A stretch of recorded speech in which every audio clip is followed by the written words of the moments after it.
Sabi nga po, stunted, no? Ibig sabihin, dahil kulang sa nutrisyon, dahil kung nagugutom, yung kanilang development ay kulang na.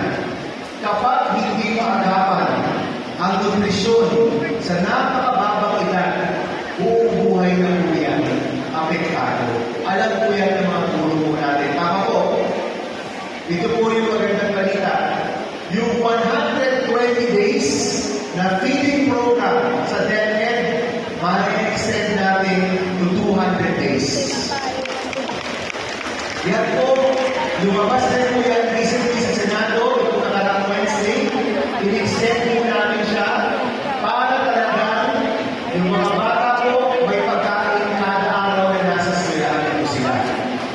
Hindi na po mangyayari, may pagkain 120 days, doon po sa natitirang araw magbubuto ulit.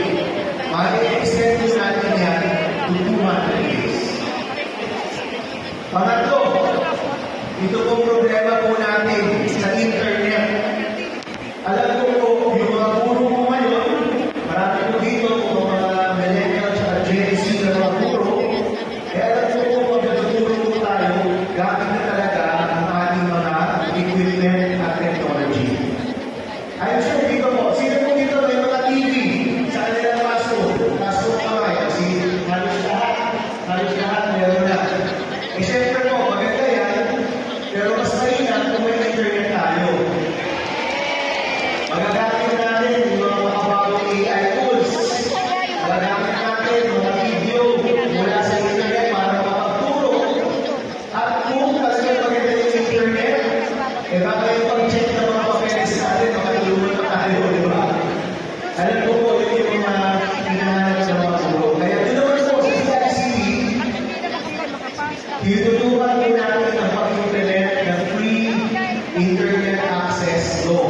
Nabatas rin po natin yung nakaraang 2017. Hindi pa po ito makapatupad, pero tinutulungan po natin para meron pondo ang mga principal po natin sa kanilang LOE na pambayad ng maganda, mabilis at malawakang internet. Okay po yun? Sabi ko dito, Mayor, kailangan magpilian ano yung gagamitin. Pero sa totoo lang po, yung pagkakaroon ng internet, pera po dapat yan ng national government. Hindi po dapat yan wala sa pondo ng lokal. Dahil pinupondohan po natin yan. Siguro po, pinupondohan ni Mayor LA, maganda doon sa internet. Pero sa totoo lang, dapat po, ang pondo niyan, kung hindi galing sa DICT, free Wi-Fi program, dapat po sa MOE ng ating mga eskwelahan. Ano po yung aming request sa DICT? Sabi ko, Sekretary, kung isuma mo lahat ng mga DepEd schools, kung isuma mo lahat ng mga DepEd school, yung internet na binabayad nila sa Globe, sa Smart, sa Converge, sa Starlink, iba-iba pa, eh baka kayo na yung pinakamalaking kliyente ng mga telco na yan. Siguro naman pwede ka mag-discount.